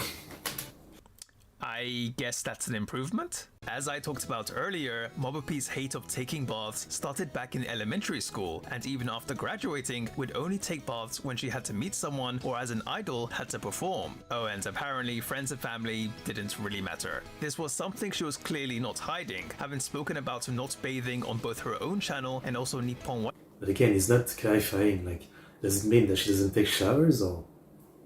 I don't get it. Wachacha's channel, but this in itself is not what would catch the attention of the public. On April 30th, 2024, a Twitter user would tweet about hating to take a bath so much that they decided to try out dry shampoo. This tweet would get thousands of likes and a ton of replies. Although there were some negative responses too, many could empathize, and some even shared tips on how to avoid taking a bath.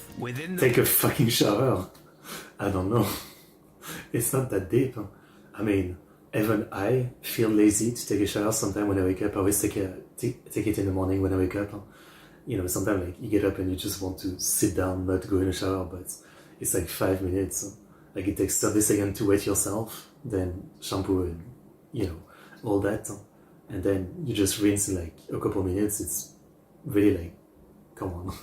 Replies, some even declared that they too were a part of the Furo Kyansaru Kaiwai, or bath cancellation community, and that is how the term came to be. I should point out though, there are people who have a really hard time taking a bath because of mental health related issues and not just because they can't be bothered. Anyway, the term would start trending on Twitter, which would catch the attention of the press. This also includes the producers of Abema Prime, an internet-based news TV show. Apparently, they discovered one of Mobupi's videos where she talked about not bathing and decided to invite her to come on as a guest that very same day. Despite it being a last-minute thing, she spoke pretty well about the disadvantages of taking a bath, and surprisingly there was someone else on the show who could understand where she was coming from. In any case, Mobupi's appearance on Abema Prime really did help brand her as the quote-unquote representative of the Furo Kyansaru Kaiwai, and we would see her appear in a lot more different media as a result of that association. I should mention though, Mobupi claims she doesn't sweat much, and there was even a video where they used an odor sensor to measure how badly the Nippon Wachacha girls smelled, and the result was that the others smelled worse than she did. Well... I shower every day, but I know I smell bad pretty fast as soon as it gets hot. I sweat like a pig. I mean, being fat is part of it, right? So even if I shower, you know, at 7 AM usually I shower, by 9 AM if it's like a really hot day, I mean, I'm probably already smelling bad because I sweated a lot or something. It's pretty annoying. Obviously, deodorant is there for that, but yeah, I want that superpower of like not smelling bad from sweating. Well, there you go. A lot of things changed for Mobupi over the next couple of years. Before Nippon Wachacha's performance at the Budokan, Mobupi announced that's where she would be graduating. Simply put, she wanted to go a different direction from the group and wanted to challenge herself a lot more. After her graduation, she would join a different idol group called Kirameki Anforento. Not only that though, she became the boss of a talent agency called MMG Japan. Wow. Also, some bonus info, she provided the vocals for Ingrid's theme song Senzai Teki Uchu Kibo Bishoujo. Turns out she's a huge fan of Street Fighter 6. Okay. That's pretty awesome. Anyway, that's gonna do it for this video, guys. Interesting story. I mean, it's just a reflection of the entertainment industry, YouTube, idols, whatever it is. Today it's so oversaturated, right? There's just so many people wanting to do it and so many talented people that just being talented isn't enough. You need something, whatever it is, to get people to pay attention.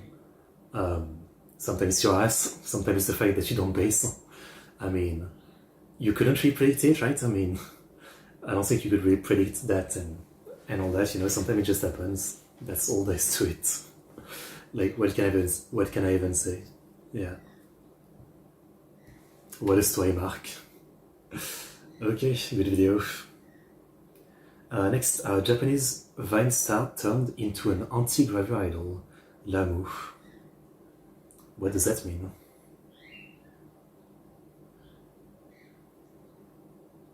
A Vine star that had a complex about her gifts but decided to turn them into her ultimate weapons. Maximum But Diamond? some consider her mouth to be her ultimate weakness. Watch out, this is a Gravia idol with an attitude. In this episode of Otaku Files, we talk about Ramu. Most of us out individuals. This is Otaku Files.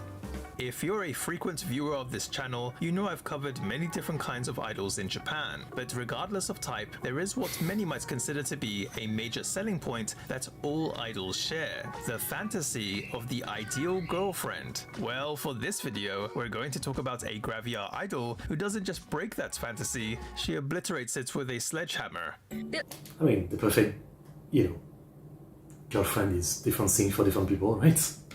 ってやってシャーって出てなって前後ろ Ramu is actually not just a Gravia idol, but a streamer, YouTuber, and does a host of other things typically celebrity types known as Tarento do in Japan. In fact, she originally got well known for doing videos on Vine, and most likely due to I didn't know Vine was popular in Japan.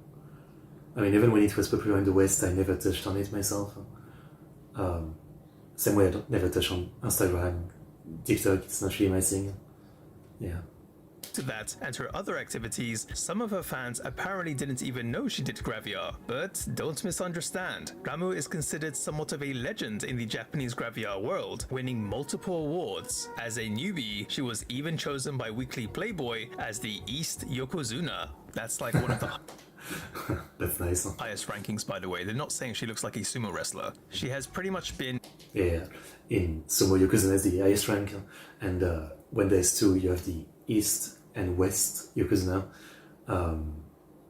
and you have the same thing with different rank. I mean, Sumo. in every I love magazine it. that a Gravia idol could be in. Above all else though, what Ramu is mainly known for is being honest. Brutally honest. Idol or not, as most of you probably know, for the sake of quote-unquote harmony, Japanese society is all about wearing social masks. But then there's Ramu. あんなんやられたらもうすぐチンピクすんだろ君らなんて私もするもんチンピク Ramu doesn't hide her feelings or hold back her opinions, but rams them down your throat in a kind of loud and non-girly kind of way. Although Seems like your average VTuber. she does know when to be professional.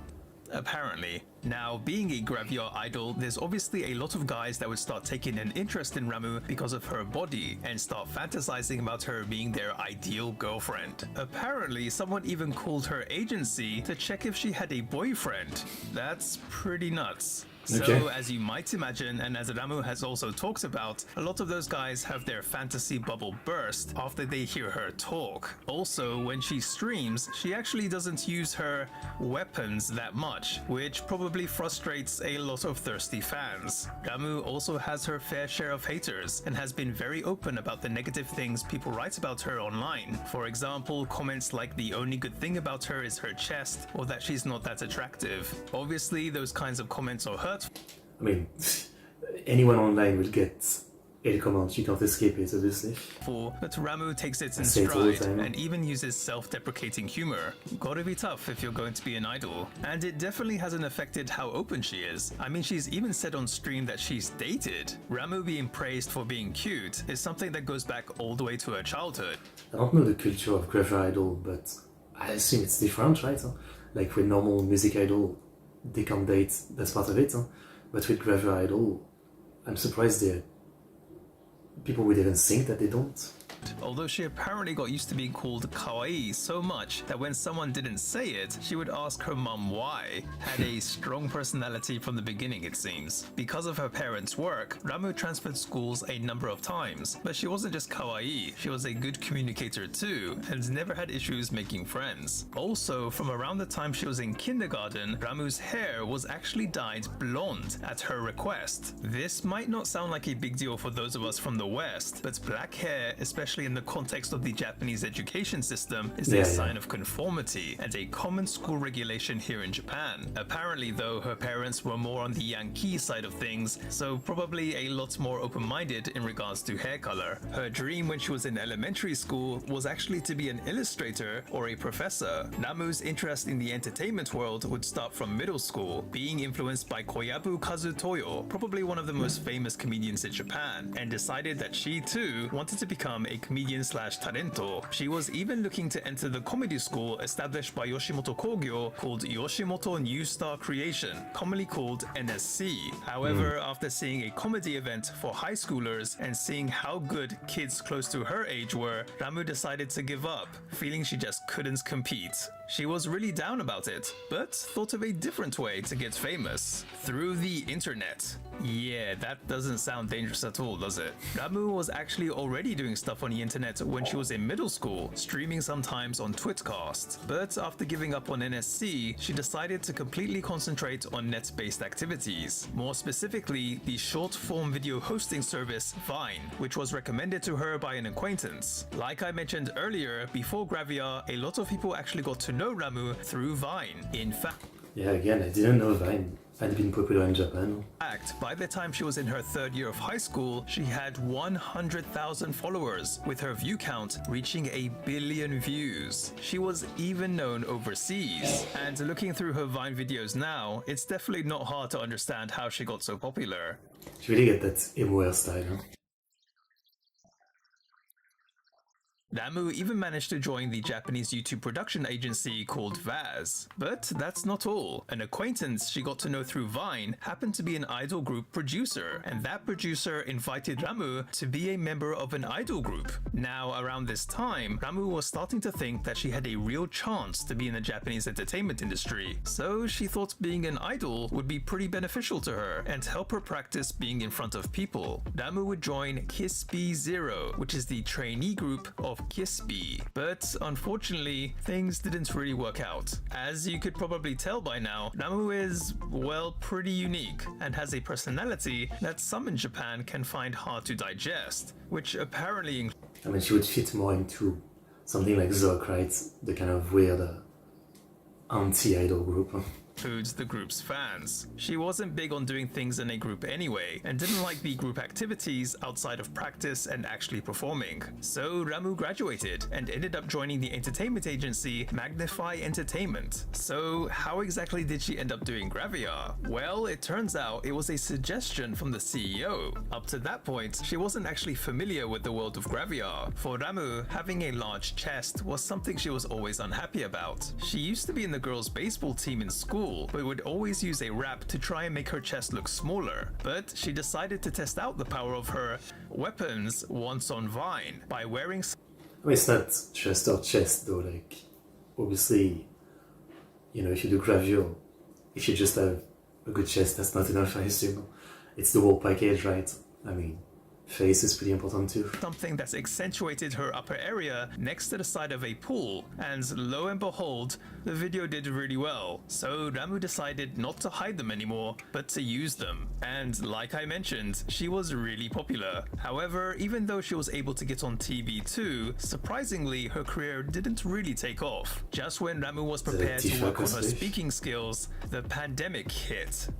Oh dear. Even though she pretty much stopped getting any work and was living off her savings for a while, the pandemic proved to be a time of reflection for Ramu and questioning her own identity. In the end, she decided to just do what she wanted, doing various activities that had nothing to do with Gravia, which is probably why some find it hard to pinpoint what Ramu actually does. But she's okay with that. But she wants, which is fine, I mean, seriously.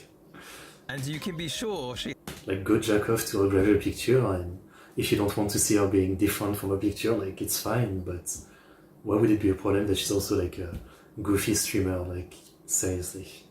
Has a loyal fan base that will support her regardless of what she does. I'll put some links in the usual place so you can find out what she's up to now. Anyway, that's going to do it for this video, guys. Okay, I mean, I like her. I like weird personalities. Again, she seems very VTuber type personalities, how I would describe it, I guess. So yeah, nice one, nice one. I enjoyed this. Okay, next we have, well, actually it's a video by a different channel. I did not plan to have this here, so we'll move it. Can I? Oh, I can't do it. For this stream I actually had planned to stop at this one, but no, we'll watch a couple more. But manual, please. Ah, shit.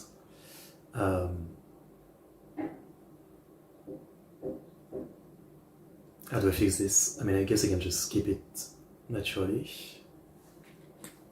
YouTube playlist management has only gotten worse through time. It's not fucking... It's not doing anything. That edit all this. Come on.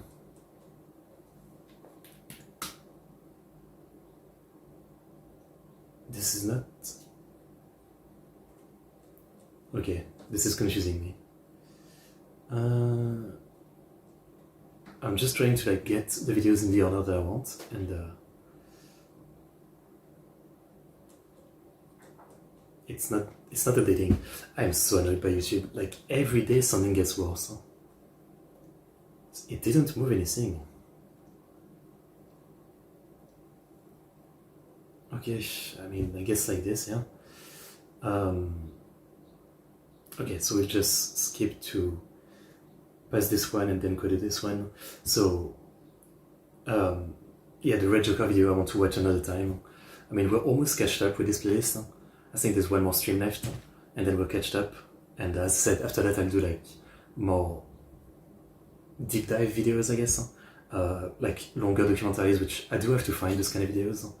I don't know if you guys know any channel like that, but definitely would have to dig deep to find them. Like, I don't know, Japan, British documentary. I'll look later, I guess. Anyway, next one is how a Japanese police officer became a peace star and a pro wrestler, Chanyota. Okay. She went from being a police officer to an adult actress and a pro wrestler. Oh yeah, this is one story that must be told, so be sure to stick around. But be aware, this probably isn't one for the faint of heart. In this video, we're going to talk about Chanyota.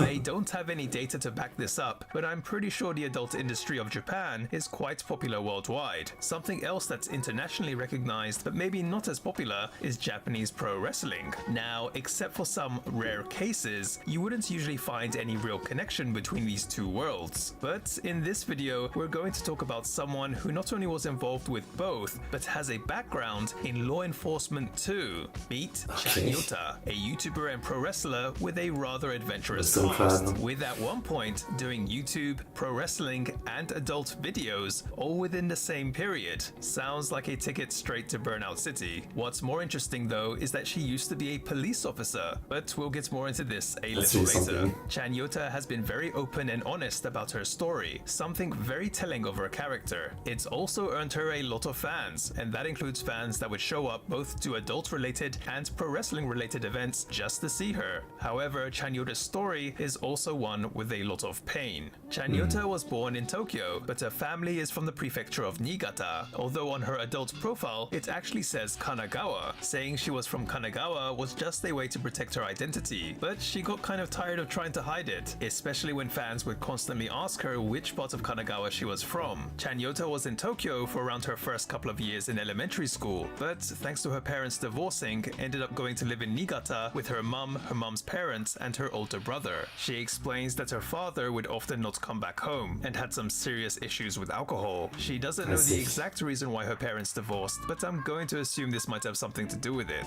Also, turns out that Chanyota was pretty damn smart. Being very strong in science and math, for high school she managed to get into the National Institute of Technology, or Kosen, which offers 5-year courses, and apparently there aren't that many women who have gotten in, at least around that time. Future-wise, Chanyota was looking to be involved with chemical manufacturing or to be a researcher. That sounds pretty cool, and a far cry from the path she actually took. So, what exactly changed? Well, around the time she was job hunting, Chanyota worked at a convenience store, aka Konbini, and unfortunately one of the Konbini's regular customers turned out to be not very normal. At first, he seemed like a very nice guy and would often give Chanyota one of the items he bought. He seemed to be in his 60s or 70s, so Chanyota thought that he was just treating her like she was his grandchild or something. Whenever she was working, he would show up. Nothing seemed weird until one day the man said that he needed to move far away. Saying that he would feel lonely, he handed Chanyota his phone number, and Chanyota ended up calling him. She understands how big of a mistake that was now, but at the time she received a lot of things from him and so forth, so Chanyota felt that she I mean, if you're young and, you know, inexperienced in these kind of things, yeah, I mean, I can understand just wanting to be nice. just couldn't refuse his number. Things went pretty south from there. He would call her up to 100 times per day. Chanyota, of course, got scared. Okay, but I mean, you do this once to me, I'm just blocking you. And ended up blocking him, which caused him to constantly show up at the kombini. When he did, Oh, so he didn't move away. Chanyota would hide, which then caused him to shout for her to come out. Essentially, he became Chanyota's stalker. One time, her stalker, while really drunk, managed to grab Chanyota's arm while she was heading to her car and was seemingly trying to take her to his place, which was close to the kombini. Having had enough, Chanyota went to the police and got a restraining order on him, which luckily seemed to have scared him off. This experience is basically what led to Chanyota of thinking about joining the police force. If she became a police officer, she could catch bad guys like her stalker, but not only that, she believed it would make her stronger too. So Chanyota went to the police academy and in the end managed to become a police officer. But it turned out to be a little different from what she imagined. What she ended up finding out was the police weren't exactly liked by the public. Chanyota was once even called by a stranger a waste of taxes. She also felt that she wasn't good at the job, making simple mistakes here and there. Chanyota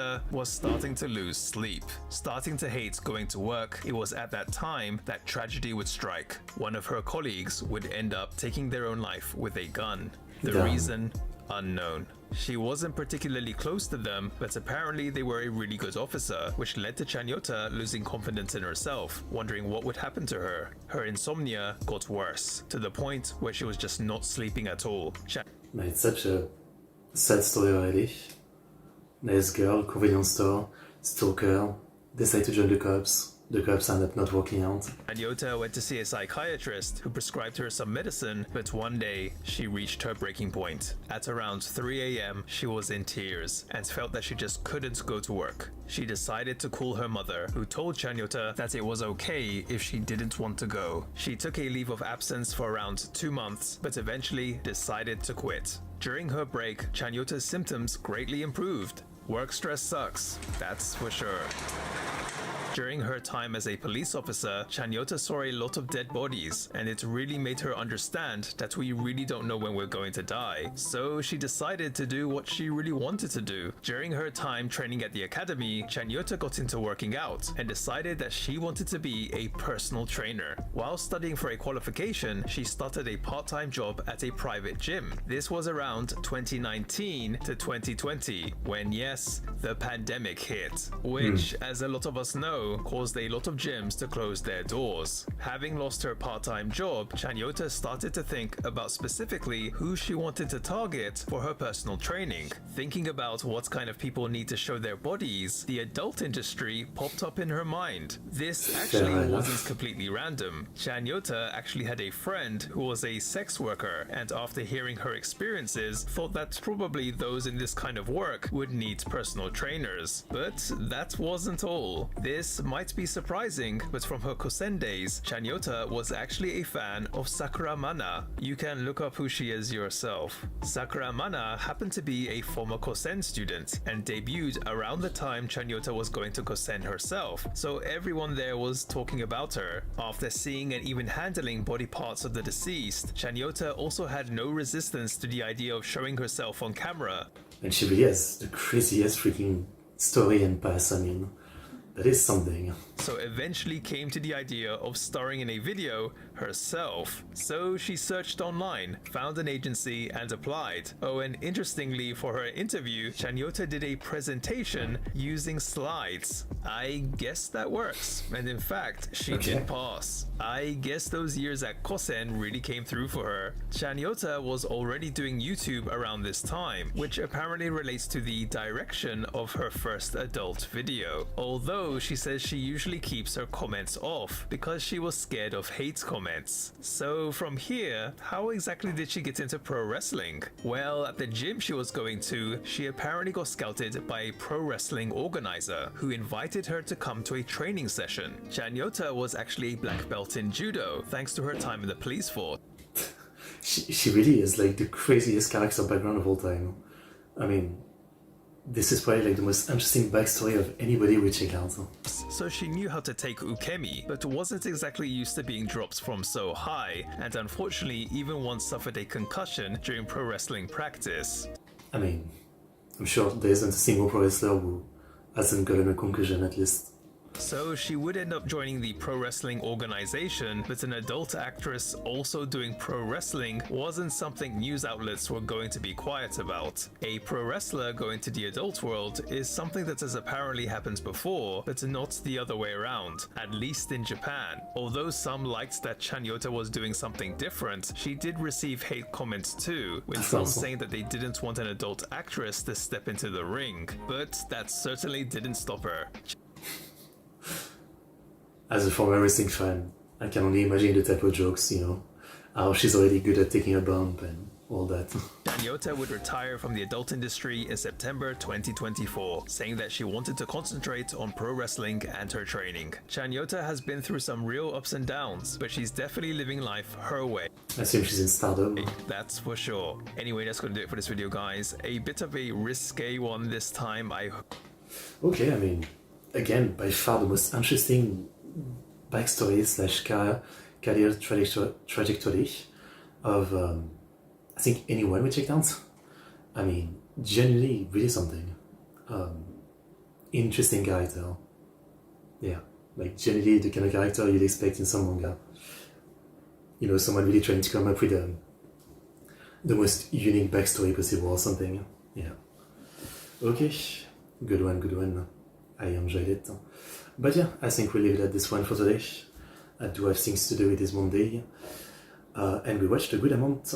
But yeah, again, we're almost catched up with this playlist. A couple more. And then we'll catch up to all the Neon John video. And we have a couple video about the channel Red Joker. So, looking forward to catching up. Hope you enjoyed. As always, check out Neon John's channel. Like, subscribe, comment. Chanto roku. Yoroshiku onegaishimasu. And I'll see you guys next time. See you. See you.